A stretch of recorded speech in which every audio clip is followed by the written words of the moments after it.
land is green, it's green, let you see. The harvest is ready. The Lord of the harvest told me so. It's green. Permit me to stand on the existing protocol. Kabiesi. Okay, sir. And I want to really commend the organizers of this event, and I want to appreciate you for inviting me to speak at this particular moment. So let me give you my speech. I am honored to be speaking with you today at the Nigerian Grassroots Governors Summit and Award.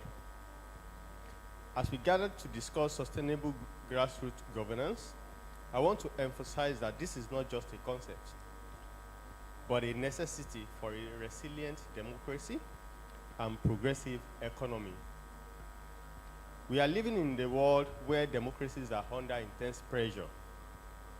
The warning signs are clear: erosion of democratic institutions, rising authoritarianism, and decreasing trust in government.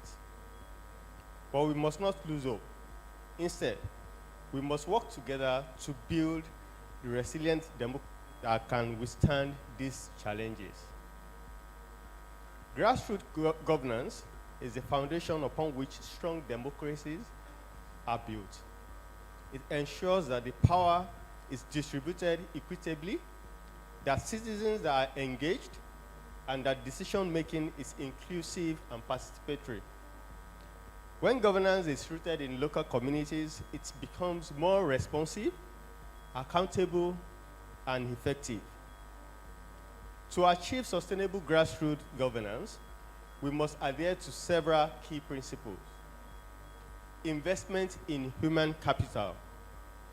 Developing the skills and capacity of local leaders and citizens is very crucial for effective governance. Inclusive decision-making.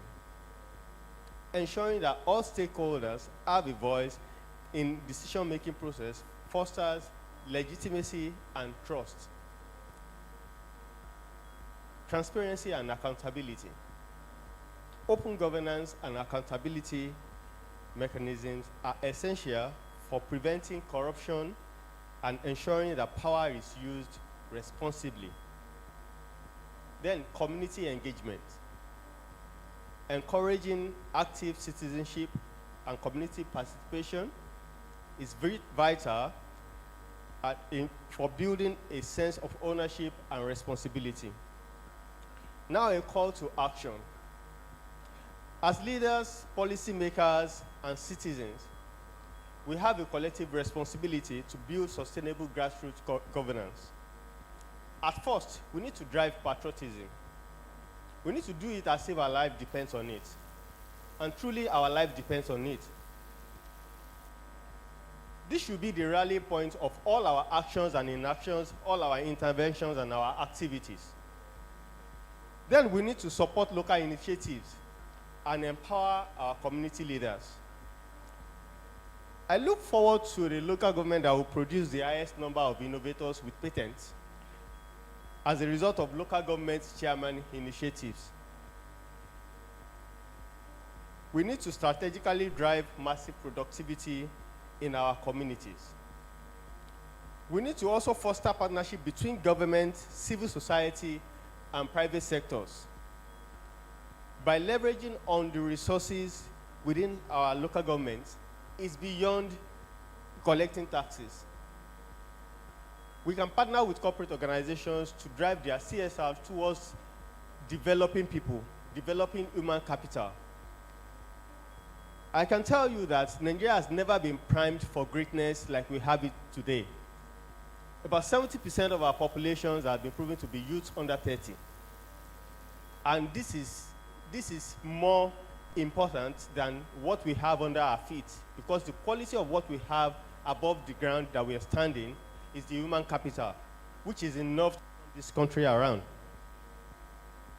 We need to invest in education and capacity building programs.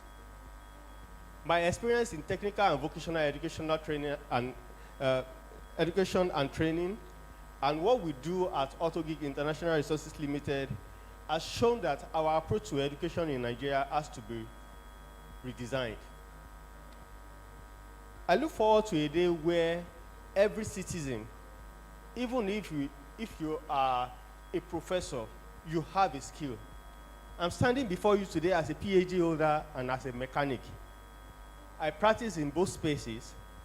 I partner with higher institutions of learning, latest of which Yabatech is inclusive, to ensure that our graduates come out of the school with important skills that will be relevant in the industry.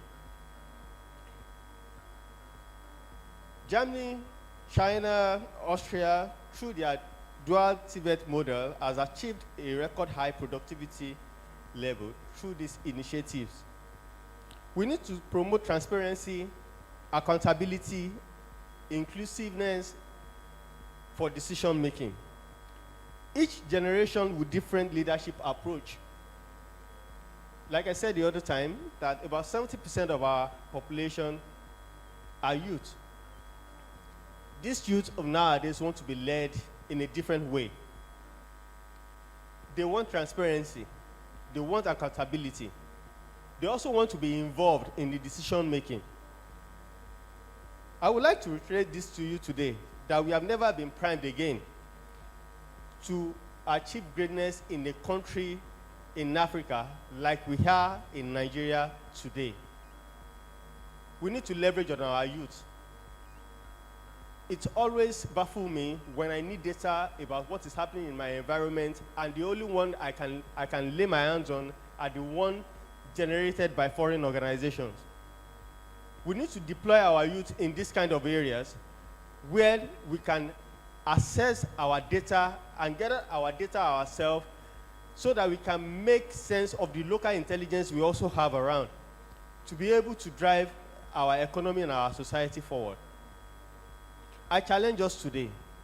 Let's do all we need to do in our local community, in our sphere of influence, to bring our youth on board and engage them for the greatness of this nation. Thank you very much.